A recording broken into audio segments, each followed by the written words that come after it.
ஒருமுறை ரத்தன் டாடா மும்பையில் ஒரு பணக்காரரின் திருமணத்திற்கு சென்றிருந்தார். திருமணம் முடிந்த பிறகு அனைவரும் சாப்பிடுவதற்காக சென்றிருந்தன. அப்போது ரத்தன் டாடா கேட்டுக்கு வெளியே சில ஏழை குழந்தைகள் இருப்பதை கவனிக்கிறார்.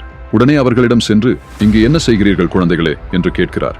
அதற்கு அந்த குழந்தைகள், ஐயா, நாங்கள் சாப்பிட்டு 2 நாட்கள் ஆகிறது. எங்களுக்கு எந்தவித வீடும் கிடையாது. நாங்கள் பிச்சை எடுத்து தெருவில் பிழைப்பவர்கள்.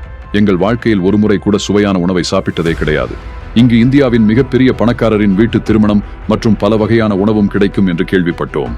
இங்கே வந்தாலாவது எங்களுக்கு ஏதாவது மிச்சம் மீதி இது கிடைக்குமா என்று பார்ப்பதற்காக வந்தோம். ஆனால் இங்கு எங்களைப் போல ஆட்களுக்கு அனுமதி இல்லையாமே.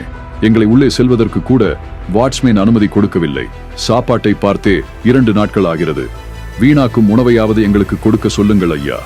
அந்த மிச்சம் மீதி சாப்பிட்டாவது நாங்கள் எங்கள் பசியை போக்கிக் கொள்கிறோம் என்கிறார்கள் அந்த குழந்தைகள்.